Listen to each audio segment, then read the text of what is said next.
बहुत खुलकर बातें कर रही थी। साइका को लगा कि शायद बाबा का मंत्र काम कर गया और जिन्न हमेशा के लिए रूही के जिस्म को छोड़कर चला गया, क्योंकि रात के 12 बज चुके थे और रूही अब भी उसकी बाहों में थी और प्यार का आदान प्रदान चल रहा था।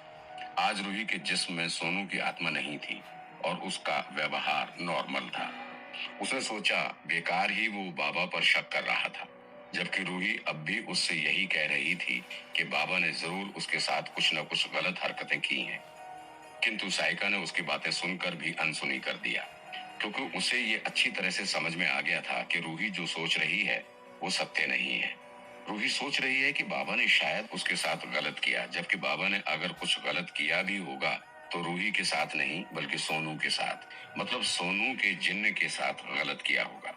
आज पहली बार उसकी रात सुकून से बीती थी और सुबह सुबह उसका मूड फ्रेश था। उसने रूही को देखा जो बहुत प्यारी लग रही थी इस समय। उसने सोचा कितनी अच्छी और खूबसूरत है उसकी रूही। तभी माँ चाय लेकर आ गई। आज तो समय से उठ गया मेरा बेटा, क्यों अब तो तबीयत ठीक है ना तेरी? आते ही माँ ने पूछा। हाँ माँ, आज मेरी तबीयत बिल्कुल ठीक है और रूही की भी। पर माँ, ये सुबह सुबह आप रोज चाय लेकर क्यों आ जाती हो? ये काम तो रूही का है। आपका ख्याल रखना और आपको सुबह सुबह चाय देना, इस तरह तो आप मेरी रूही की आदत बिगाड़ देंगी। नहीं बेटा, अभी तुम दोनों की तबीयत ठीक नहीं है, इसलिए मैं तुम लोगों के लिए जो कुछ थोड़ा बहुत मुझसे हो पाता है कर देती हूँ और इसी बहाने तुम लोगों का हाल भी मुझे मिल जाता है। बाकी कुछ दिनों के बाद तो तुम दोनों ने ही सब करना है। वैसे भी बेटा, तेरे और बहू के सिवा और है भी कौन हमारा? लेकिन बेटा, रूही अभी तक क्यों सो रही है? इसकी तबीयत तो ठीक है ना? हाँ माँ, देर से सोने के कारण अभी तक नींद नहीं खुली है। मैंने सोचा जगा दूं, फिर कुछ सोचकर नहीं जगाया कि थोड़ी देर और सो लेने दो। ठीक क्या बेटा, क्योंकि हमारी बहू भी हमारी बेटी की ही तरह है। उसके सुख दुख का अगर हम नहीं ख्याल रखेंगे तो कौन ख्याल रखेगा? बेचारी अपने घर को छोड़कर हमारे पास आ गई। अब इसका हमारे सिवा अपना और कौन है इस दुनिया में? हाँ माँ, तुम ठीक कहती हो, साइका ने चाय पीते हुए कहा। ठीक है बेटा, रूही जाग जाए तो उसको भी चाय पिला देना। ठीक है माँ, साइका ने कहा।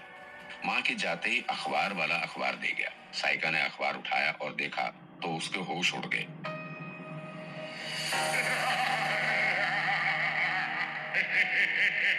प्रथम पृष्ठ पर ही मोटे मोटे अक्षरों में लिखा था, बाबा के वेश में लड़कियों की इज्जत लूटने वाले बाबा रुद्रनाथ की रहस्यमय मौत। लाश को देखने पर ऐसा लगता है जैसे किसी ने गला दबाकर उसकी जान ली हो, परंतु गले पर किसी की उंगली के निशान नहीं पाए गए। बाबा के आश्रम से एक कैमरा बरामद हुआ जिसमें कई लड़कियों के साथ उसके आंतरिक संबंध के अश्लील वीडियो हैं। पुलिस सारे सबूतों को इकट्ठा कर तहकीकात कर रही है। अभी वो खबर पढ़ ही रहा था कि तभी रूही ने अपनी आंखें खोल दी। साइका ने जल्दी से अखबार को छुपा लिया और उससे बोला, उठ गई मेरी रानी? चलो जल्दी से मुंह धोकर आओ, क्योंकि चाय तैयार है। ओह, आज भी उठने में देर हो गई। रोज सोचती हूँ कि सुबह जल्दी उठ जाऊं, माँ जी का पैर छू लूं, पूजा पाठ कर लूं, फिर अपने हाथ से आपको, अपनी माँ जी को चाय पिलाऊं, लेकिन रोज देरी हो जाती है उठने में। वो सारे काम जो मुझे करना चाहिए माँ जी को करना पड़ता है, रूही ने कहा और जल्दी से उठकर बाथरूम में चली गई। इसी बीच साइका ने अखबार को वहां से हटा दिया। उसने सोचा अगर ये खबर रूही देखेगी तो जरूर उस पर बुरा असर पड़ेगा और कहीं फिर से उसकी तबीयत बिगड़ ना जाए। लेकिन इस खबर को पढ़कर अंदर से वो खुद बहुत परेशान हो गया था। अब उसे लगने लगा कि बीती रात शायद सोनू की आत्मा इसीलिए रूही के जिस्म में नहीं आई क्योंकि कल रात वो रुद्र बाबा के साथ थी और उसे उसके पापों की सजा दे रही थी और उसी ने बाबा की जान भी ली है। और यही कारण है कि बाबा के गले में किसी की भी उंगली के निशान नहीं पाए गए।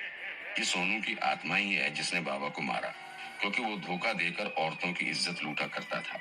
अब आगे क्या होगा उसके कुछ भी समझ में नहीं आ रहा था। लगता था जैसे अब कोई भारी अनिष्ट होने वाला है। थोड़ी देर पहले ही साइका जो बहुत शांति का अनुभव कर रहा था अब पूरी तरह से अशांत था। उसे बार बार ऐसा महसूस हो रहा था जैसे सोनू रुद्र बाबा को मारने के बाद अब उसका गला दबा रहा हो और वो बुरी तरह से छटपटा रहा है और अपने को बचाने की नाकाम कोशिश कर रहा है। तभी रूही बाथरूम से बाहर आ गई और साइका को यूं परेशान देखकर बोली, अरे ये अचानक किस दुनिया में खो गए? कहीं नहीं यार, अभी तो सोकर उठा हूं, लो चाय पियो। केतली से कप में चाय उड़ेलते हुए साइका ने कहा। तभी रूही की निगाह अखबार पर पड़ गई और उसने कहा, देखो जरा आज की ताजा खबर क्या है अखबार में। साइका के कुछ समझ में ना आया कि अब क्या करें। फिर उसने सोचा कि इतनी बड़ी खबर को उससे छुपाना बहुत ही मुश्किल है, और अगर रूही को बाद में इस खबर का पता लगा तो हो सकता है कि तब ये मामला और भी बिगड़ जाए। तब काफी सोच समझकर उसने रूही से कहा, बहुत बुरा हुआ रूही, कल जो बाबा हमारे यहाँ आया था उसकी किसी ने जान ले ली। ये खबर सुनते ही रूही ने कहा, बुरा नहीं बल्कि बहुत अच्छा हुआ ये। मुझे तो साला पहले से ही बदमाश लगता था। मैं ऐसे ढोंगियों पर बिल्कुल भरोसा नहीं करती। वो तो आप लोग हैं जो ऐसे बाबा लोगों को अपने घर बुलाते हो। मुझे तो अभी भी ऐसा लग रहा है जैसे उसने मेरे साथ भी जरूर कुछ गलत किया होगा, पर कोशिश करने पर भी मुझे कुछ याद नहीं आ रहा है कि उसने क्या किया मेरे साथ। रूही ने हकलाते हुए ये बात कही।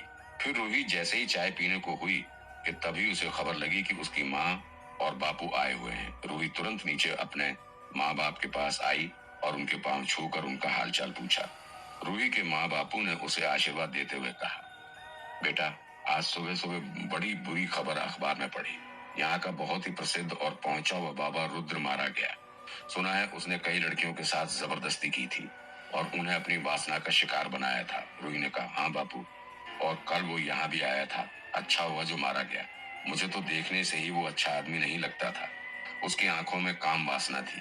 तभी साइका को देखकर वो बोले, कैसे हो बेटा? साइका ने कहा, ठीक हूँ। तब उन्होंने कहा, बेटा, क्या मैं अपनी बेटी को 2-3 दिन के लिए अपने घर ले जाऊं?